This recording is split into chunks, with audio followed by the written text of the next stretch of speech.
For 10 long years, she treated him like he was nothing. Just a poor mechanic running a dusty garage on the edge of town. Every month, another shipment of worthless broken engines would arrive, dumped without care, without respect, and without payment worth mentioning. But what she didn't know, what no one knew, was that the single dad she mocked was quietly building something powerful from her scraps. And the day her billion-dollar company collapsed, she found herself standing at his garage door, desperate. Before we begin, if you love powerful emotional stories like this, don't forget to like this video and subscribe to Kind Soul. Stories for more unforgettable journeys. The first thing people noticed about Ethan wasn't his skill, it was his silence. His small garage stood at the far end of a cracked, forgotten road where dust settled thicker than hope. The sign above the entrance flickered weakly, barely holding onto its name. Ethan Repairs. Inside, the air smelled of oil, metal, and long, exhausting days. Ethan worked alone most of the time, his hands rough, his eyes tired but focused. Every bolt he tightened, every engine he opened, carried the weight of survival.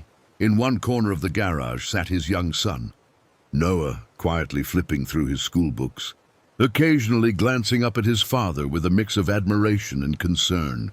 Since losing his mother years ago, Noah had grown up faster than most children, understanding that his father wasn't just fixing machines, he was holding their entire world together. Money was always tight. Some days, no customers came at all, and the silence felt heavier than any noise. But Ethan never allowed despair to show. He would smile at Noah, crack small jokes, and keep working as if things were perfectly fine.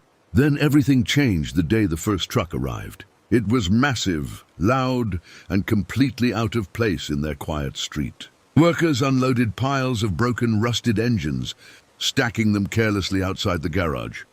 Ethan watched in confusion until a man handed him a paper to sign. A contract from a powerful company led by a CEO known for her cold decisions. The deal was simple: store their damaged engines for a small fee. No repairs required, no questions asked. To anyone else it looked like an insult, treating his garage like a dumping ground. But Ethan saw something different. That night, after Noah had fallen asleep on a chair, Ethan walked over to the pile of discarded engines. He placed his hand on one of them, studying its structure, its flaws, its story. Where others saw waste, he saw lessons waiting to be learned. He dragged one engine inside, opened it carefully, and began examining every piece with quiet determination. That moment marked the beginning of something no one in that town could understand. A journey not of survival alone, but of transformation. While Ethan spent his days in a dim, oil-stained garage, Victoria Hale lived in a world of glass, steel, and absolute control. From the top floor of her towering headquarters, she could see the entire city stretching beneath her, a constant reminder of how far she had risen. Every decision she made carried weight, and every move was calculated for profit and expansion. Meetings filled her schedule. Investors trusted her instincts, and competitors feared her name. But somewhere along the way, success had hardened her. She no longer saw people, only numbers, outputs, and efficiency. The contract with Ethan's garage was just another minor entry in her system, approved without a second thought. To her, those broken engines were useless, and sending them to a small, struggling mechanic was simply the cheapest solution. She never once considered who was receiving them or what it meant for his life. Back at the garage, however, those same engines became Ethan's greatest teachers. Over time, his workspace transformed from a cluttered repair shop into a quiet laboratory of ideas. Shelves filled with dismantled parts, labeled components, and experimental designs began to take shape. Each engine he opened revealed a mistake, a weak joint, a flawed design, a rushed assembly, and Ethan absorbed every lesson with patience. He wasn't just repairing machines anymore. He was understanding them in ways even large companies overlooked. Late nights became routine. After Noah fell asleep, Ethan would continue working under a single hanging bulb, sketching improvements on worn pieces of paper, testing combinations and refining his ideas. Failures didn't discourage him. They guided him. Meanwhile, Victoria's company surged forward at an incredible pace. Production increased, profits soared, and her reputation grew stronger. But hidden beneath that success were cracks no one wanted to acknowledge. Engineers were pushed to meet deadlines, quality checks were shortened, and small defects were ignored to maintain speed. It was a silent compromise, one that Victoria allowed because the results, on paper, looked perfect. One evening, as Noah watched his father carefully polish a newly assembled engine prototype, he asked with innocent curiosity, "Dad, why do you work so hard on things people don't even care about?" Ethan paused for a moment, looking at the machine in front of him before answering softly, "Because one day, those same people might need them more than anything." His voice carried no bitterness, only quiet certainty. And far above, in her shining office, Victoria continued building her empire, completely unaware that the man she had overlooked was slowly creating something that could one day surpass everything she had built. At first, no one believed the reports.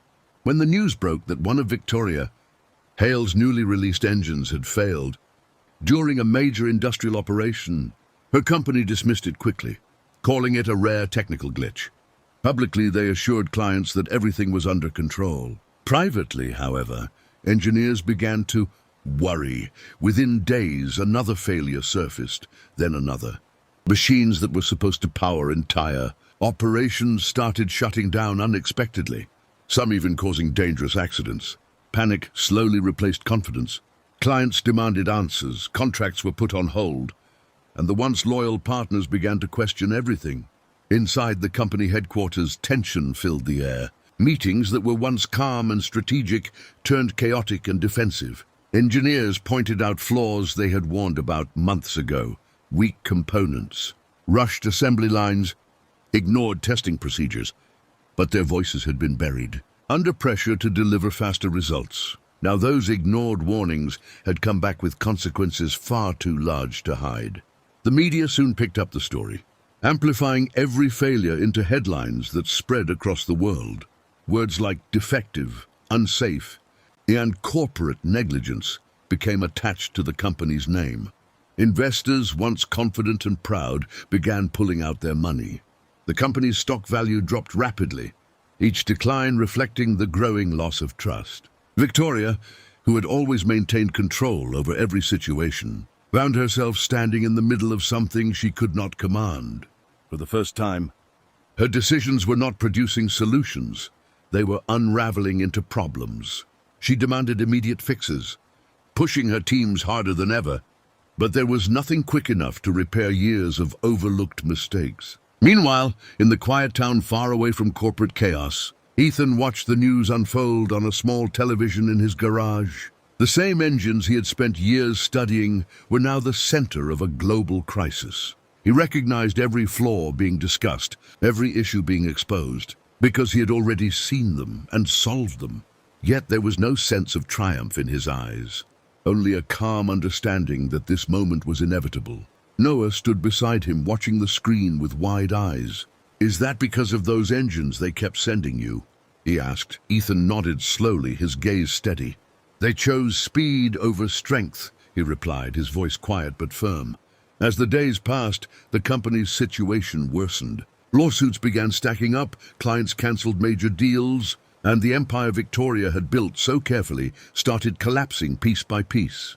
Then, in one of the emergency meetings, someone hesitantly mentioned a name: a mechanic, a small garage, a man who had been working with their discarded engines for years. At first, the suggestion sounded absurd, but desperation has a way of making even the impossible seem necessary.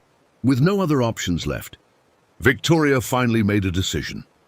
She never thought she would, to seek help from the very place she had once treated as nothing more than a dumping ground. The black car came to a slow stop outside Ethan's garage, its polished surface reflecting the dusty road and rusted surroundings like two different worlds colliding. For a moment, the engine stayed running, as if even it hesitated to belong there. Then the door opened and Victoria Hale stepped out, her expression tense, her usual confidence weighed down by everything she had lost in such a short time. The town seemed to pause, watching from a distance, as the powerful CEO walked toward the small garage she had ignored for a decade. Inside, Ethan didn't rush, didn't react with surprise. He simply continued tightening a bolt, before calmly wiping his hands and turning to face her. Their eyes met, and in that silence, 10 years of imbalance stood between them. Victoria, who had once commanded entire rooms without effort, now struggled to find her words. Finally she spoke, her voice quieter than she had ever allowed it to be.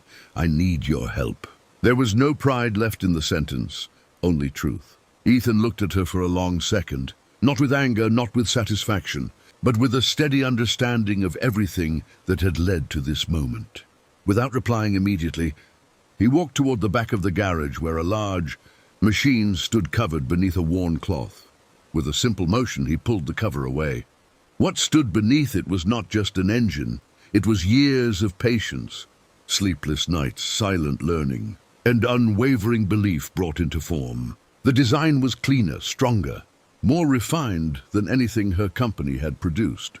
Victoria stepped closer, her eyes scanning every detail, her breath slowing as realization settled in. This could fix everything, she whispered, almost to herself. Ethan nodded slightly. "It fixes what was ignored," he said, his voice calm but firm. She turned to him, and for the first time truly saw the man she had overlooked, not as a struggling mechanic, but as someone who had quietly achieved what her entire corporation could not. "I was wrong," she admitted, the words heavy but honest. Ethan didn't respond with blame. Instead, he glanced toward Noah, who stood nearby watching everything unfold, then back at Victoria. "If you want to rebuild," he said, "start by respecting what you once dismissed." The lesson was simple, yet it carried more weight than any business strategy she had ever known. In that small garage, surrounded by broken parts that had been given new purpose, Victoria understood that her greatest mistake was never the engines. It was the way she had valued people. And as she stood there, no longer above him, but simply beside him, something shifted. Not just the future of her company, but the direction of her own character. Finally beginning to rebuild from the ground up. If this story touched your heart, don't forget to like this video and subscribe to Kind Soul Stories for more powerful and emotional journeys like this.